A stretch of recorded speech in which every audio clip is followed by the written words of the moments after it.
महादेव। श्री शिवाय नमस्तुभ्यम। अभी तक हमने कार्तिक महात्म्य के 9वें अध्याय का श्रवण किया है। आज हम कार्तिक माह के महात्म्य का 10वें अध्याय का श्रवण करेंगे।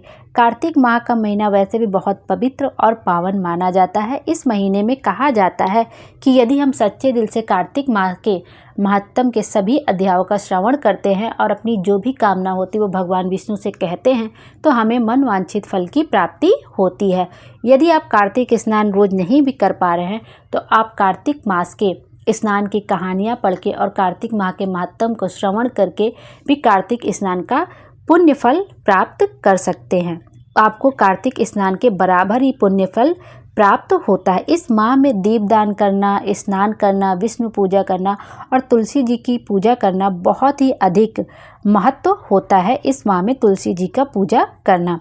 तो हम इस वीडियो में कार्तिक माह के महात्म्य के 10वें अध्याय का श्रवण करेंगे। साथ ही साथ में कार्तिक स्नान की एक कहानी जो कि बुढ़िया माँ की कहानी है उसका भी श्रवण करेंगे और साथ में माता तुलसी की आरती भी करेंगे, जिससे हमें कथा कहने का भी पूरा फल मिल सके और आपको कथा श्रवण करने का भी पूरा फल मिल सके। तो चलिए कथा को सुनते हैं। कार्तिक माह के महात्म्य के 10वें अध्याय का श्रवण करते हैं। मायापति नारायण के चरणों में शीश नवाए, 10वां अध्याय कार्तिक का लिखूं नारायण राय। राजा पृथु बोले, हे ऋषि श्रेष्ठ नारद जी, आपको प्रणाम है। कृपया अब यह बताने की कृपा कीजिए कि जब भगवान शंकर ने अपने मस्तक के तेज को क्षीर सागर में डाला तो उस समय क्या हुआ। नारद जी बोले, हे राजन, जब भगवान शंकर ने अपना वह तेज क्षीर सागर में डाल दिया तो उस समय वह शीघ्र ही बालक होकर सागर के संगम पर बैठकर संसार को भय देने वाला रुदन करने लगा। उसके रुदन से संपूर्ण जगत व्याकुल हो उठा, लोकपाल भी व्याकुल हो गए, चराचर चलायमान हो गया। शंकर सुवन के रुद्रन से संपूर्ण ब्रह्मांड व्याकुल हो गया। यह देखकर सभी देवता और ऋषि मुनि व्याकुल होकर ब्रह्मा जी की शरण में गए, उन्हें प्रणाम कर उनकी स्तुति करने लगे। उन सभी ने ब्रह्मा जी से कहा, हे पितामह, यह तो बहुत ही विकट परिस्थिति उत्पन्न हो गई है। हे महायोगिन, इसको नष्ट कीजिए। देवताओं के मुख से इस प्रकार सुनकर ब्रह्मा जी सत्यलोक से उतरकर उस बालक को देखने के लिए सागर तट पर आए। सागर ने ब्रह्मा जी को आता देखकर उन्हें प्रणाम किया और बालक को उठाकर उनकी गोद में दे दिया। आश्चर्यचकित होते हुए ब्रह्मा जी ने पूछा, हे सागर, यह बालक किसका है? शीघ्रतापूर्वक कहो। सागर विनम्रतापूर्वक बोला, प्रभु, यह तो मुझे ज्ञात नहीं है, परंतु मैं इतना अवश्य जानता हूँ कि यह गंगा सागर के संगम पर प्रकट हुआ है। इसलिए हे जगत गुरु, आप इस बालक का जात कर्म आदि संस्कार करके इसका जातक फल बताइए। नारद जी राजा पृथु से बोले, सागर ब्रह्मा जी के गले में हाथ डालकर बार बार उनका आकर्षण कर रहा था। फिर तो उसने ब्रह्मा जी का गला इतनी जोर से पकड़ा कि उससे पीड़ित होकर ब्रह्मा जी की आंखों से आंसू टपकने लगे। ब्रह्मा जी ने अपने दोनों हाथों का जोर लगाकर किसी प्रकार सागर से अपना गला छुड़वाया और सागर से कहा, हे सागर, सुनो, मैं तुम्हारे इस पुत्र का जातक फल कहता हूँ। मेरे नेत्रों से जो यह जल निकला है, इस कारण इसका नाम जलंधर होगा।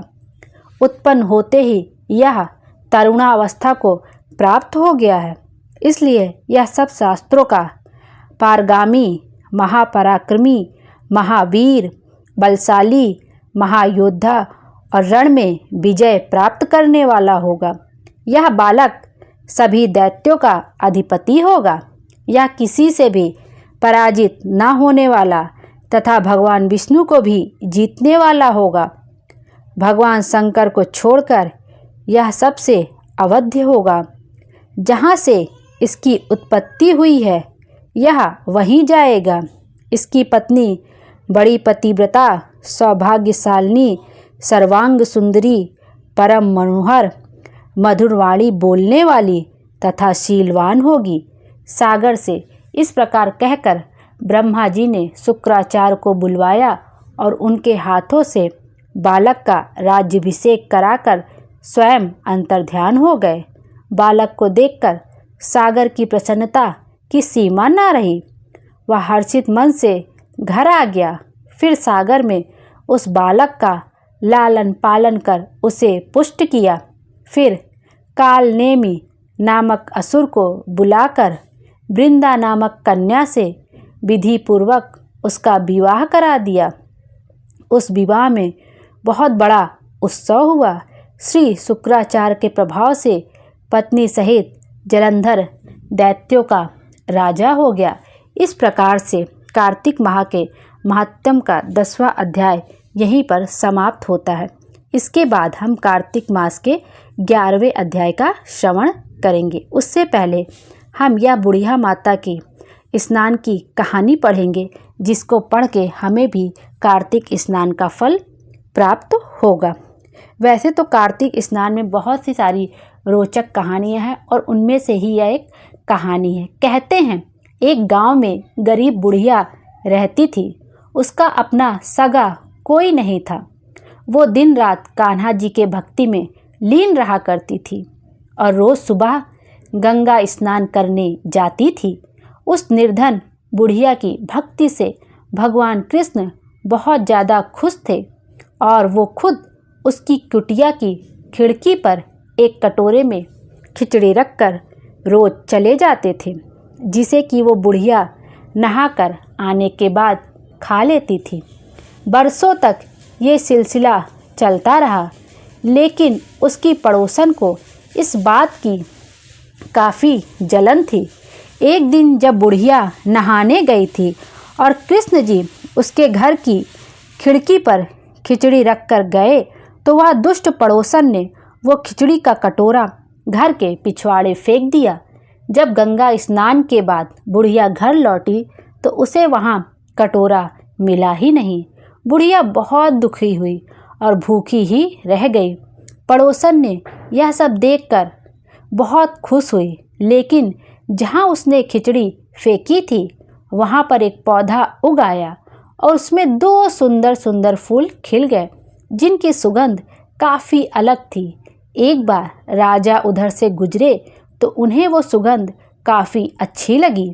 वे दोनों फूल तोड़कर रानी के लिए ले आए, जिसे सूंघते ही रानी गर्भवती हो गई और उन्होंने 9 महीने बाद 2 जुड़वा बच्चों को जन्म दिया। दोनों राजकुमार जब बड़े हुए तो किसी से बात नहीं करते थे, लेकिन अक्सर जंगल में शिकार करने चले जाते थे, जहां उनकी मुलाकात उसी बुढ़िया से होती थी। ये बात जब राजा को पता चली तो वो बहुत हैरान हुए। उन्होंने तुरंत सैनिकों को उसे लाने के लिए भेजा। दरबार में जब वो बूढ़ी महिला पहुंची तो राजा ने पूछा कि मेरे दोनों बेटे किसी से बात नहीं करते हैं, लेकिन आपसे बात क्यों करते हैं? क्यों और कैसे, यह मुझे बताइए। इस पर बुढ़िया ने कहा कि मुझे यह सब तो नहीं पता, लेकिन हाँ, मैं तो अपना खिचड़ी वाला कटोरा खोज रही थी। तब एक दिन ये दोनों मुझे मिले और कहने लगे कि मैं आपका कटोरा हूँ और मैं ही आपकी खिचड़ी हूँ, और तब से ये मुझसे मिलने आने लगे। राजा को यह सब सुनकर काफ़ी हैरानी हुई, लेकिन उसने बुढ़िया को प्रणाम किया और उन्हें राज दरबार में विशेष अतिथि बनाकर हमेशा के लिए रख लिया। इससे राजकुमार काफ़ी प्रसन्न हुए। ये बात देखकर दोनों राजकुमार की खुशी का ठिकाना ना रहा। उन्होंने तुरंत राजा को प्रणाम किया और दोनों ने बोलना प्रारंभ कर दिया। संयोग से ये सब कार्तिक माह में ही हुआ था। तब से ही कार्तिक मास में पवित्र नदियों में स्नान करने और घरों में इस दिन खिचड़ी बनाने का रिवाज बन गया। तो इस प्रकार ये बुढ़िया माता के कार्तिक स्नान की कथा थी। जैसे बुढ़िया माता को फल मिला, वैसे ही सबको फल मिले। तो चलिए इसके बाद हम लोग तुलसी माता की आरती कर लेते हैं, जिससे हमें कार्तिक मास के महात्म को पढ़ने का और श्रवण करने का पूरा फल मिले। तुलसी महारानी नमो नमो, हरि की पटरानी नमो नमो, सभी सखी मैया तेरो यश गावे, भक्ति दान दी जय महारानी नमो नमो। तुलसी महारानी, तुलसी महारानी नमो नमो, तुलसी महारानी नमो नमो, हरि की पटरानी नमो नमो। धन तुलसी पूरण तप कीनो, शालिग्राम बनी पटरानी, जाके पत्र मंजरी कोमल, श्रीपति कमल चरण लपटानी। तुलसी महारानी नमो नमो, हरि की पटरानी नमो नमो। धूप दीप नैवेद्य आरती, पुष्पन की वर्षा बरसानी, 56 भोग 36 व्यंजन, बिन तुलसी हरि एक न मानी। तुलसी महारानी नमो नमो, हरि की पटरानी नमो नमो, सभी सखी मैया तेरो यश गावे, भक्ति दान दी जय महारानी नमो नमो।